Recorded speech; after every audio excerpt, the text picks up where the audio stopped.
Angelina has asked us to meet her here this evening for some kind of story for Halloween. Do you know anything about it?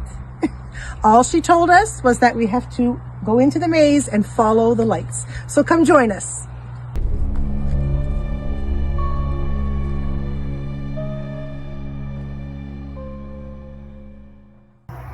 Evening, ladies. Thank you so much for joining me here. Thanks for inviting us. Setup's not too spooky for you in this dark Friday night. Luckily, it's not a Friday the 13th. So, our friends on the GLC don't know, but we had a very special day today where we learned an awful lot about the history of Gaspé. So I wanted to tell you a story, a historical story, a spooky story about maybe a piece of Gaspé history that you don't know. Oh no. So, way in the back of Douglastown, there was a Norwegian settlement where people, several families from Norway came. We're thinking late 1700s, early 1800s. They came and they had a settlement way back in the woods. And in that settlement, there was a beautiful home. Tall glass windows. Can you imagine importing those glass windows coming up all the way from the beach here, carrying them all the way back in the woods? Large, beautiful glass windows. And this home was owned by a man whose name was Anders Olsen Vik. And he had a lot of money comparative to the rest of the community. And he came here to settle here because his in-laws, who were not so wealthy as dear Anders, they came here for following their community. So he came as well with his wife and their 2 children. And he built this home, the likes of which you could not imagine at that time in this place. Victorian building. Every lintel, every banister carved by Anders' own hand, because he was a quick trick with a knife, let me tell you. And so he had this gorgeous home, but unfortunately, tragedy, as it does, struck. His, they were not his, they were his wife's parents, and they were quite sickly. They were living with them, and then the grandfather passed unexpectedly. After his passing, they started to notice strange things around the building. Now, Anders' father-in-law was not a gentleman. He was a hard man, came from a hard background, moved to a hard place. We all know the stories. Life in Douglastown used to be hard, and the people that stayed and made it work were hardy people. I'm proud to be one of those people. I will say, thank you very much. Are you related to Anders? I'm not related to Anders. So, after the old man died, strange things started happening around the house. Cold spots, where you wouldn't expect there to be cold spots. Warm spots. The house had a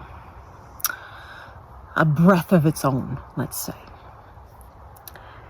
And sometimes you would hear footsteps in the dead of night.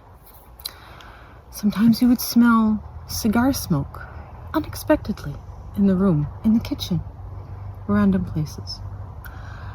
The children got used to it, as children do, until their dear mother passed in childbirth, trying to bear Anders, his second son.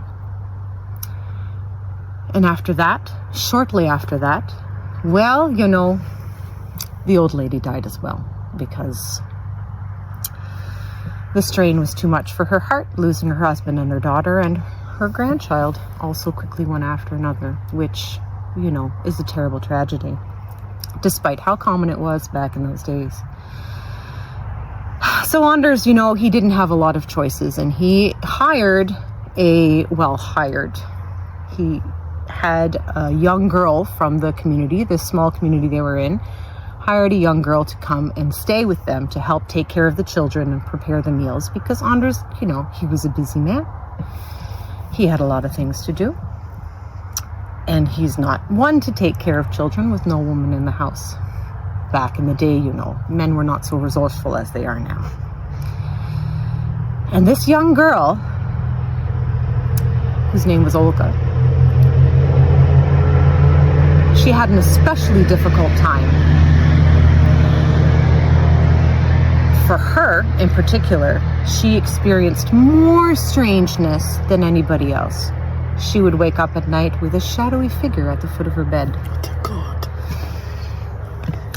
She would see movement out of the corner of her eye, but when she turned to look, there was nothing there. There was never anything there. She would not only smell the cigar smoke, but she would smell the blood of that poor woman who died in childbed. And one day she was out, you know, collecting vegetables from the garden to prepare supper, and she looked up in the window, the topmost window of the house. There were 2 stories to the house. Did I mention that? Very unusual. Very unusual. Two stories to the house, and an attic at the very top. Sometimes in the attic, she would hear footsteps.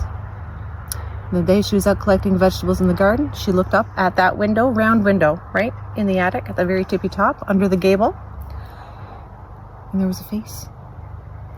A face she'd never seen before. Now, this is a small community, okay? Everybody knows everybody. Everybody knows everybody from, like, the 5th range right down to the water. Everybody knows everybody. This face, she didn't know. Of course, she never knew the old people. Well, actually, I suppose she did know the old people, didn't she? But not well.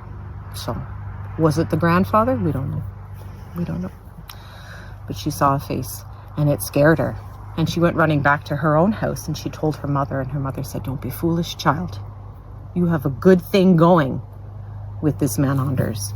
Don't mess it up." So back she went, taking care of the children, day in, day out, tortured by the sounds that were haunting her. The children would tell her of dreams that they had. "Oh, I had a terrible dream last night, Olga. I thought I woke up in my bed, and there was something in my bed with me. Cold space in my bed. What a terrible dream I had." And Olga thought, "Oh, that was no dream, child." This went on until the fire came. Have you heard of this fire? There was a major forest fire in Douglastown.